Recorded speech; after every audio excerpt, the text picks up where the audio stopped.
Pro2 sayang, Yummy Talk, Yummy Food. Selamat kembali di Pro2 Fam Semana, teman terbaik kamu. We back on Pro2 sayang. Jadi siang hari ini aku tadi udah ngomongin beberapa nih. Kalau misalnya kita mau buka usaha retail, ada beberapa hal yang kita lakukan. Salah satunya adalah suppliernya itu harus tepat, harus sigap, dia nggak boleh lelet-lelet, harus selalu up to the date barang-barangnya gitu katanya. Terus kita juga survei nih kebutuhan target marketnya kita itu apa, jadi disesuaikan dengan itu. Itu kalau retail. Siang ini di Pro2 sayang, aku sudah bareng sama Kak Ais Ramen. Selamat siang. Selamat siang. Di situ kameranya Kak. Selamat siang. Salah sasaran ini.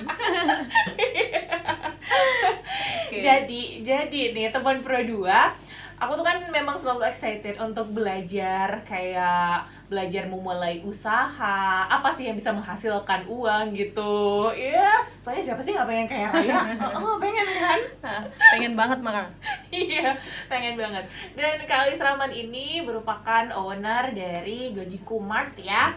Dia itu udah lama sih ngejalanin ini, tapi mungkin ada banyak senior-senior yang lain. Tapi termasuk salah satu perkembangan bisnisnya itu cepet banget, ya nggak sih Kak? Bisa Cepet dibilang. Kan?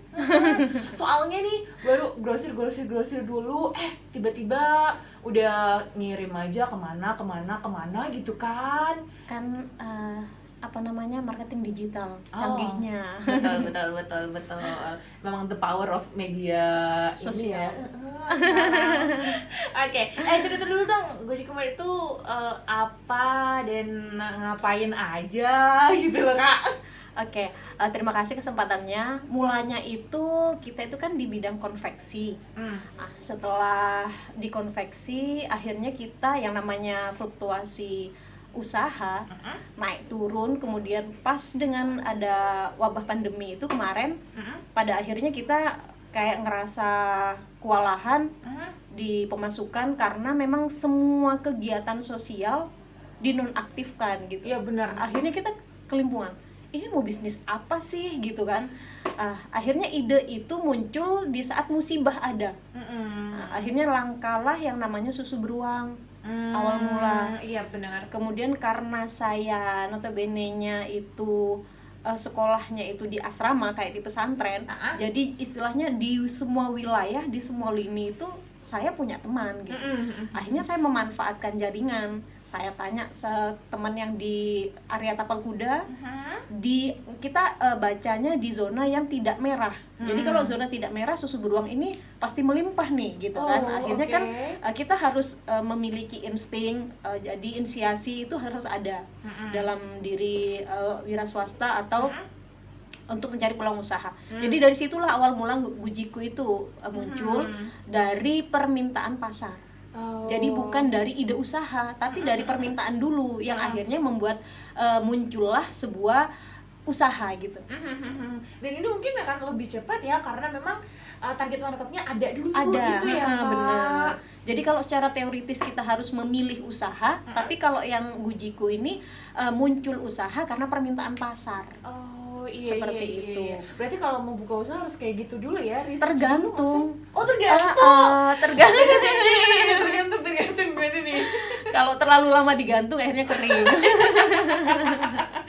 Kalau tergantung tuh emang ada yang kayak gimana Kak? Konteksnya itu kan beda-beda. Jadi kita itu kan kalau bisa dibedakan secara 4 segmen. Kita memulai secara teoritisnya dulu, atau secara psikologisnya dulu, atau kita langsung terjun aja. Kemudian atau kita istilahnya secara religiusnya dulu gitu kan. Jadi dari 4 segmen itu yang mana dulu nih yang mau kita dahulukan. Kalau misal secara teoritis, kalau secara teoritis ya kita harus sistemik gitu. Kita harus mulai dari nyari usaha apa, terus kemudian pangsa pasarnya bagaimana, kemudian draft apa yang dibutuhkan, istilahnya marketingnya nanti bagaimana, waktunya bagaimana, dan sekomplit itu sampai 7 elemen itu harus benar-benar ada gitu secara teoritis. Tapi kalau secara taktis ya seperti tadi gitu kan. Jadi inisiasi, terus kemudian permintaan pasar lah yang kemudian akhirnya akan memunculkan usaha. Kemudian setelah itu kita baru membuat sistem gitu kan akhirnya. Kalau secara istilahnya kalau kembali lagi karena kita insan yang beragama gitu kan. Sebaik-baiknya sistem marketing itu kembali lagi pada marketing langit. Oke. Pernah denger kan teman Pro2? Pernah dengar? Harusnya pernah dong, apalagi yang bergerak di bidang usaha nih ya, marketing langit tuh. Jadi tergantung versi dari Kak Is tadi tuh seperti itu. Tapi nggak ada nih yang kemudian buka usaha yang ujuk-ujuk buka aja gitu kan, nggak ini ya. Ada sih mungkin, tapi nggak berhasil. Bener. Oke. Jadi perlu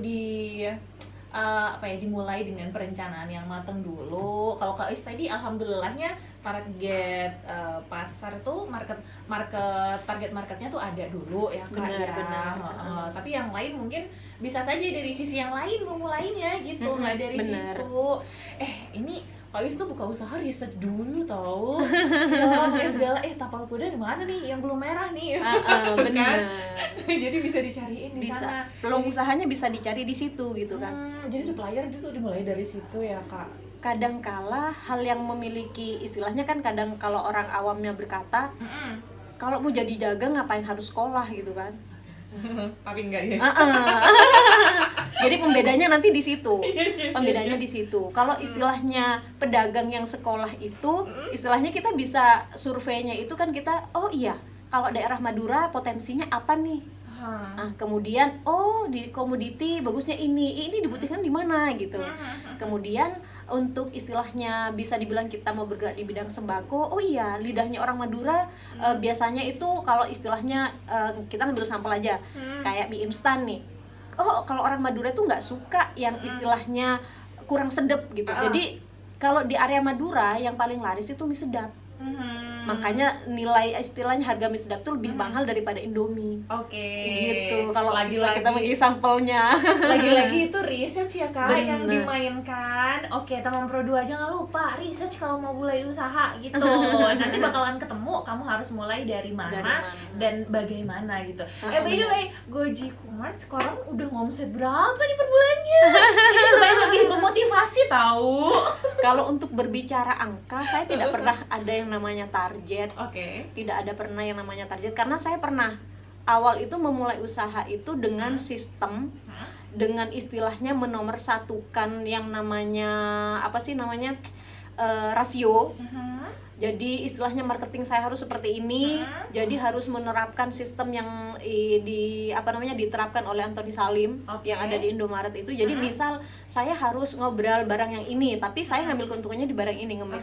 Dan itu istilahnya banyak gagalnya. Dan di saat kita gagal, istilahnya dengan pencapaian angka, maka yang sakit itu bukan hanya nilai kerugian yang dirasakan sakit, tapi yang lebih sangat-sangat merasakan kerugian itu adalah psikis kita.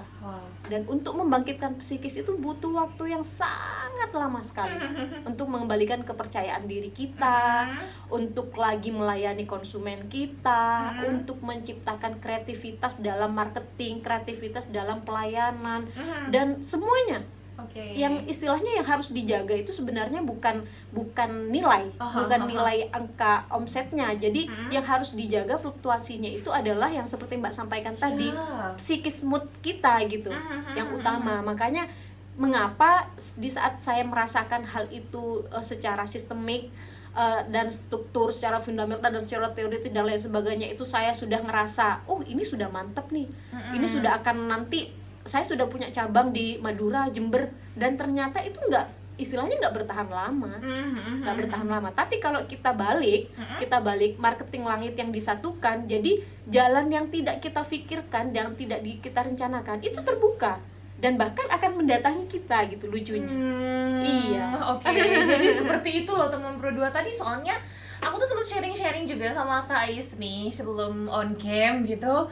Aduh, ini ngejaga mood tuh gimana gitu ya. Soalnya banyak nih orang-orang yang memulai untuk berwirausaha, mereka mood swing banget ya nggak sih? Kadang up, kadang turun, besok jualan, besoknya lagi enggak.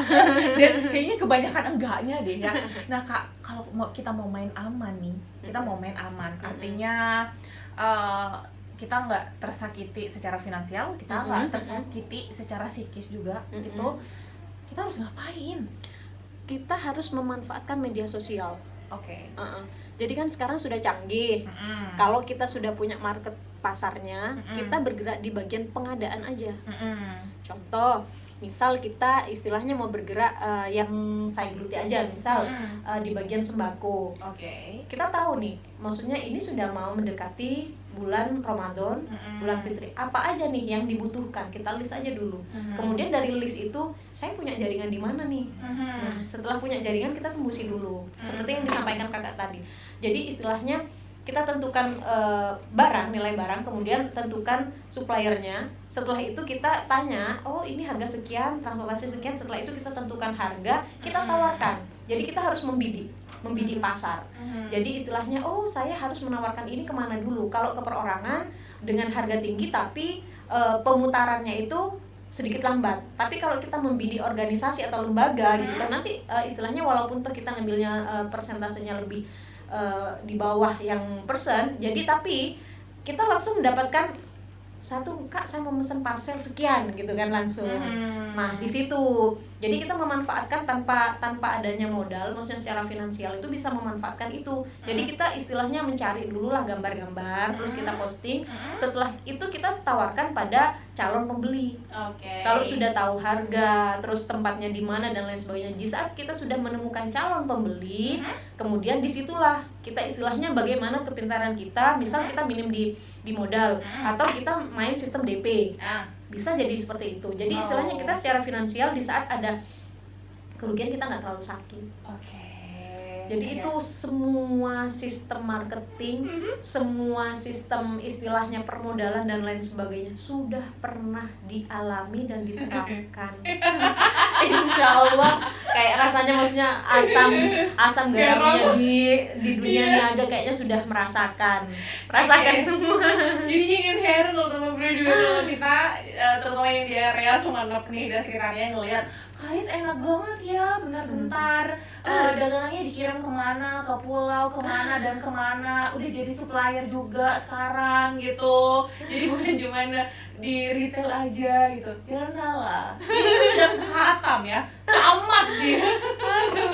Pernah jadi langsung kurirnya pun juga pernah. Oke. Dan mungkin nih Farida masih di tahap nge-kurir iya, dan mungkin promo-promo media sosial iya, sakit di finansial iya, sakit di psikis iya gitu. Tapi kayaknya kurang sabar nih. Konsistensinya yang kurang. Jadi istilahnya di saat mau upload barang, jadi kita itu sudah bisa membaca, pada akhirnya bisa membaca, oh orang itu kalau jam sekian pasti mengabaikan story WA gitu kan, akan istilahnya akan mengabaikan story, oh jam sekian nih enaknya kita mulai untuk upload gitu. Itu nanti pada akhirnya di saat kita menggeluti itu dengan sendirinya sudah terbaca. Jadi sudah ada istilahnya kayak ada segmen tersendiri. Jadi kalau hari Minggu itu jangan terlalu banyak bikin promo, akan istilahnya akan sia-sia, karena mereka di saat hari Minggu mereka lebih memilih jalan langsung daripada berbelanja secara online. Tapi kalau di saat efektif, hari aktif, nah di situ istilahnya para pejuang online, disitulah kalau hari Senin, Selasa, nah itu sudah langsung di-on-kan untuk membuat promo atau dan lain sebagainya. Tipsnya betul. Jadi bagi kamu nih penggiat toko online nih ya, tuh Senin, Selasa, Rabu, Kamis, Jumat ya. Bener. Ada hari dan jamnya. Oke, Kak, Gojiku sekarang udah membawahi beberapa usaha tadi ya. Ada apa aja sih, Kak? Yang pertama, mulai dari diawali dengan neng hijab. Kemudian karena permintaan semakin istilahnya ke komponen yang lain, jadi istilahnya kayak neng hijab tetap hijab, tapi di saat ada momen tertentu kita mendatangkan kayak komoditi, kayak beras dan lain sebagainya. Semua permintaan kita layani gitu. Kok akhirnya lucu ya, transaksi hijab tapi maksudnya tokonya neng hijab tapi transaksinya beras gitu. Jadi kesannya lucu, sambil dipikir oh sudahlah sambil jalan akhirnya seperti yang diceritakan tadi, akhirnya muncul permintaan. Nah dari permintaan itu akhirnya muncul, kalau misalkan diumumkan aja, maksudnya di labelnya tuh diumum jangan ke hijab, tapi membawahi semuanya. Oh jadi pakai ini aja deh gitu. Jadi pakai inisial dari ketiga anak. Oh gitu. Tak kirain tadi ini kayaknya nih, ini nama terinspirasi dari Jepang-Jepang. Iya benar, banyak yang bilang. Aduh, banyak yang bilang, oh ini jangan-jangan karena kan saya kan pernah riset selama 6 bulan berada di bawah naungan orang Cina. Oh gitu. Jadi takut terkontaminasi. Enggak, akhirnya saya jelaskan. Enggak ternyata itu. Kalau misalnya mau tahu seperti apa sih usahanya Kak Is itu main-main aja ke Sumenep ya Pradua. Itu tuh Enggak langsung main ke Sumenep, cukup punya nomor WA, bisa gitu. mewakili. Dan itu salah satu target ini loh, Strategi marketingnya, marketing lah ya, untuk nambah kontak baru. Siapa lagi jadi calon pembeli? Iya benar. Emang gitu harusnya ya. Dimana kalau jiwa pedagang di mana-mana di saat ngomong muncul aja dengan sendirinya. Nggak bisa dari lahir. Iya benar. Oke deh teman Pradua, guys, for the last nih ya, kasih tips sukses dong untuk teman Pradua yang barengan sama kita. Kalau tips suksesnya itu setelah badai akhirnya tersadarkan bahwa yang harus diutamakan adalah niat kita. Niat. Kemudian setelah niat, doa. Langitkan doa. Setelah langitkan doa, kita menerima penjualan. Kemudian kita terima kasih.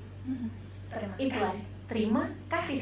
Jadi 4 poin itu yang harus dijadikan tombak kesuksesan. Karena kesuksesannya itu kalau tidak bisa dibilang sukses kalau kita tidak bermanfaat untuk orang lain. Jadi kalau kita istilahnya secara teoritis sudah oke, tapi itu nggak bisa maksudnya tidak menjamin kesuksesan. Tapi kalau kita sudah menerapkan keempat poin ini, seperti yang telah termaktub di surah Al-Ahzab ayat 3, tawakal kepada Allah, hanya sekedar kepada Allah semuanya kita serahkan, maka Allah pula lah yang akan istilahnya menjadikan modal kita membesar, istilahnya menjadi besar, kemudian marketnya kita menjadi menggurita. Tidak harus kita memiliki background seperti Indomaret, ya seperti itulah, seperti itu, mohon maaf. Jadi istilahnya tidak perlu kita harus memiliki marketing yang menggurita, cukup langitkan niat, doa, terima dan kasih, istiqomahkan di situ, maka dengan sendirinya akan istiqomah dan hasilnya juga akan berbuah manis. Ya, seperti itu loh teman Pradua. Well, that's all. Semoga aku segera setelah ini bisa lah ya ngeduplikat Kak Is usahanya gitu. Dan usaha itu emang bener sih, kalau misalnya mau berkah ya harus terima kasih. Benar. Guys, thank you loh udah barengan sama Maria di Pradua sayang siang hari ini. Yang mau belajar berbisnis, berwirausaha, tiap hari harus barengan sama aku loh, sama kita, sama Pradua maksudnya. Karena nggak tiap hari sama Farida juga. Oke, kita nanti barengan sama yang lain deh, pasti kamu syuting barengan sama Pradua ya di 94,6 FM. Pradua sayang, yummy talk, yummy food.